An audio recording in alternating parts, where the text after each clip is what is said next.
فرمانے مصطفیٰ صلی اللہ علیہ وآلہ وسلم، کسی باپ نے اپنے بچے کو ایسا عطیہ نہیں دیا جو اچھے آداب سے بہتر ہو۔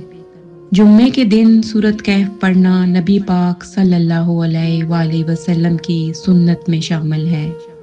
لوگوں میں افضل ترین وہ ہے جو ان میں سب سے زیادہ پاکیزہ ہو، سب سے زیادہ غیبت سے بچنے والا ہو۔ میں کیسے کہوں کہ میں تنہا ہوں جب تک میرا رب میرے ساتھ ہے۔ خوشخبری ہے اس کے لیے جو اپنے نامہ اعمال میں استغفار کو کثرت سے پاتے ہیں۔ اللہ اس جمعہ مبارک کے صدقے سب مسلمانوں کی پریشانیاں دور فرما، آمین۔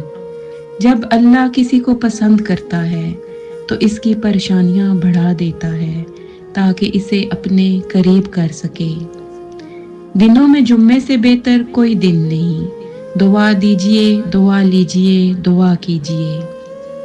جو تھوڑا ہو اور کافی ہو وہ اس سے اچھا ہے، جو زیادہ ہو اور غافل کر دے۔ اے بلندیوں کے بادشاہ، ہمارے دلوں کو شیطان کے شر سے بچانا، صرف اور صرف اپنی رضا کا غلام بنانا۔ اے رب پاک، ہم سب کو ہمیشہ خوشحال اور آباد رکھنا، آمین ثم آمین۔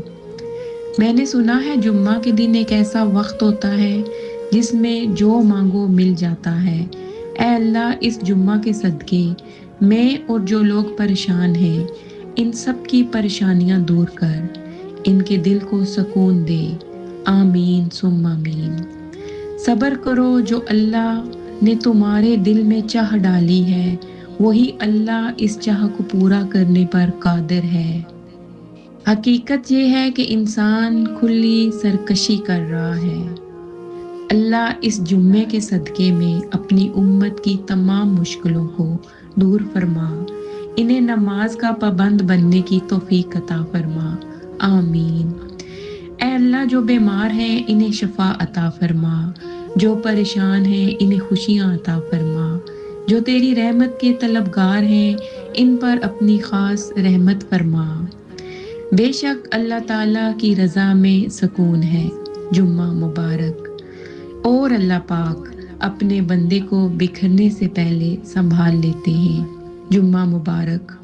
اے اللہ، جو بیمار ہیں انہیں شفا عطا فرما، جو پریشان ہیں انہیں خوشیاں عطا فرما، جو تیری رحمت کے طلبگار ہیں ان پر اپنی خاص رحمت فرما۔ دنیا کا سب سے بہترین تحفہ کسی کو دل سے دعا دینا۔ جمعہ مبارک۔ اللہ اس جمعے کے صدقے میں اپنی امت کی تمام مشکلوں کو دور فرما اور انہیں نماز کا پابند بننے کی توفیق عطا فرما۔